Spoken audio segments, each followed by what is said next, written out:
We're just about ready to go in this Australian lightweight title fight. The title has been vacated by the fantastic and irrepressible Tony Miller, who's had a magnificent career, retired from boxing this year.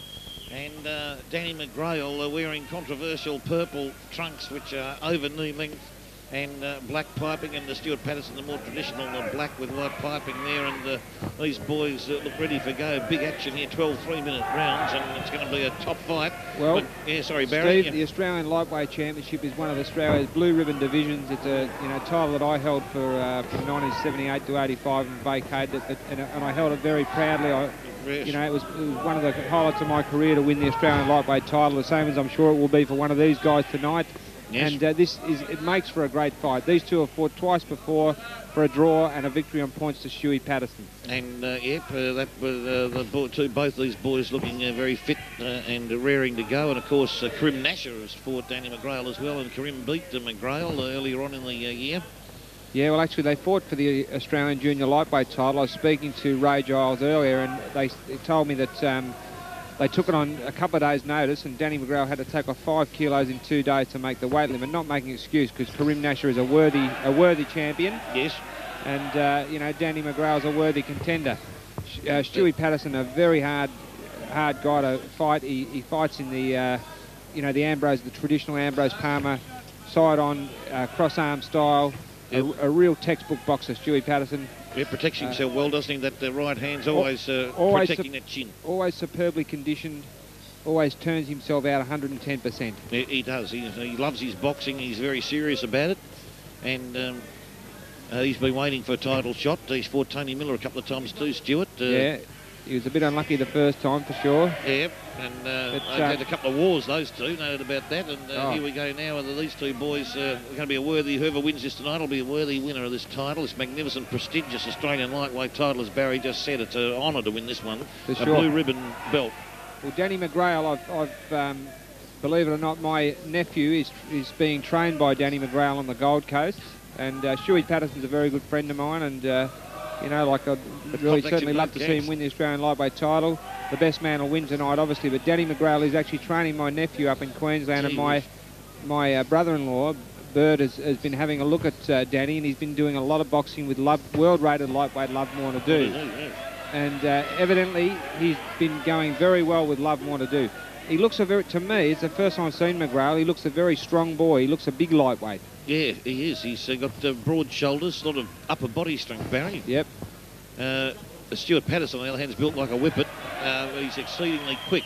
Oh, like lightning, Stewie. He is. He just cuts and runs, Stewie. He's got a beautiful style like that, and these two boys are going to be a good fight. This is going to be a magnificent main event here, and by golly, the Fighters Factory promotions, they are so specific and correct in their matchmaking that we'll be lucky to get out of here before about 1:30 a.m. in the morning, I reckon, because it's after midnight already. Yeah, it's going to be a late night. Ably assisted in Stuart Patterson's corner, in the red corner by Terry Grinstead, former TV ringside fighter, and Craig Trotter, yes. Former WBF, I think he was a light middleweight world champion. Yep. WBF world champion anyway, Craig Trotter. Doing a great job there in the Patterson corner. What an excellent corner that is. And of course, Dean Gaither Senior, his dad, the Mr. Gaither Senior there in the corner as well, isn't it, I think? Sorry? The Mr. Gaither, Dean Gaither's dad. Yes, there? It is Dean Gaither's father. Yep. And also, that's a quality corner, you could say, Barry. Sure is. Yep.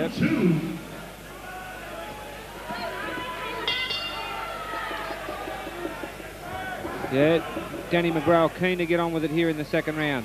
Now, that was an interesting first round, fairly even, you think, Barry, as far as the judges would be concerned?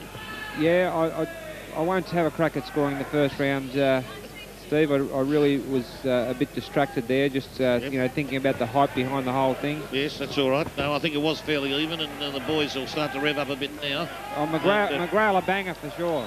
Yeah, yep. he would have some big punching, but Stuart Patterson doesn't mind guys who try and lay the big stuff on him because he just keeps chipping away at him and moving around. Yeah, no, he's hard to pin, Stewie, and look, he can take a good shot too. I mean, and he won't get phased by a big hitter like McGrail. He'll be moving around all night, and he can run all night, Stewie. He can move around. He's a good lateral mover, and he's good at getting out of trouble. He's very slippery. He's like an eel. He sure is. He's shades of Johnny Famechon. Oh, yeah, well, I was about to say that, but you stepped in there, and you're exactly right with that comment. I've got to admit that you know, the last few fights, 4 or 5 fights that Stewie's had, he's been prone to cutting. Yeah, he has got some nasty scar tissue there now. I'm just worried as the fight progresses, and when it gets, you know, you get a bit fatigued. You know, your head it's you know, the heads will clash for sure at some stage, and I'm just worried about cuts for Stuart Patterson. Yes, that's a big problem for him. It's around the forehead region too, which he's been lucky he hasn't dripped into his eyes. I had a look at Danny. I couldn't see any noticeable scar tissue. He looks pretty clean around the face, actually. Yeah, he does. He's gone for the shaved head type style.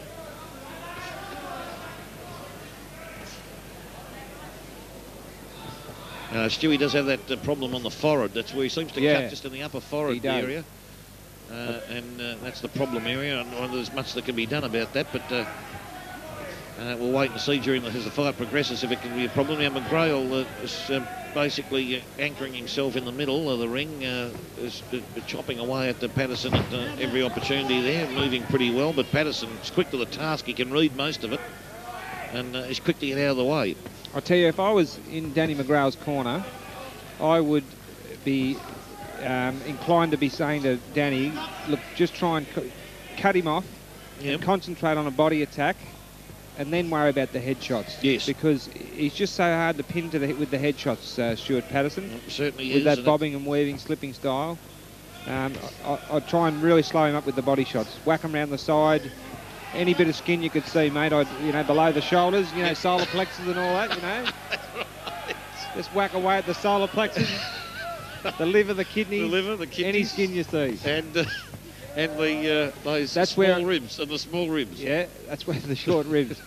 That's where I'd keep him in the corner. Try and pin him in the corner. Cut the ring on him, and go for the body. Look, he's got the power, Danny McGrail, with the headshot, but he should worry about that later. Yeah, well, he's got to. What you're really saying is he's got to slow Patterson up. If you can slow him up with the body shots over 4 or 5 rounds, and if Patterson is then slowed by those body shots, then the headshots will come. For sure.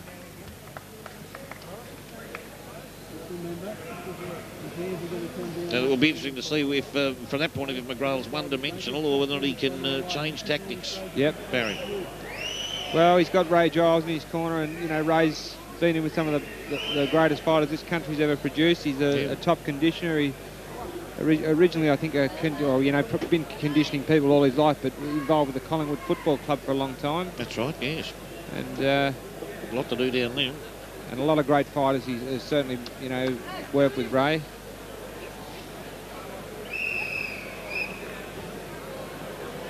Now he's got a good corner. Round 3. Also in Stewie Patterson's corner, you've got Tony Squalace sitting ringside there, doing a bit of work down the bottom there. Tony Squalace, one of our top lightweight fighters. Yeah, magnificent I think fighter. inactive at the moment. Yeah, I was about to say he needs a fight for sure. He needs to get back in the ring and get active if he can on a promotion.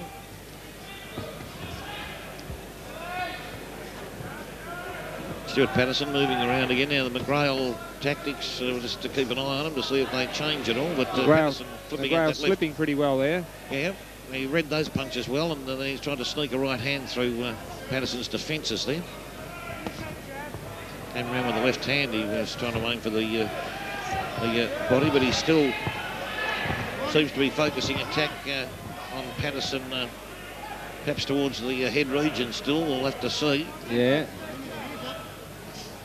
Well, at the moment, you know, Danny's slipping the jab pretty well, and he is focusing mainly upon the head, although he's thrown a couple of right drives to the body. Yeah, there we go. There we go with the right, trying to move that straight right into the rib cage area, the solar plexus, as we like to call it as well, in there, and McGrail coming over the top with the right hand. It's going to be a case of catch me if you can, I think, a bit here at the moment. He's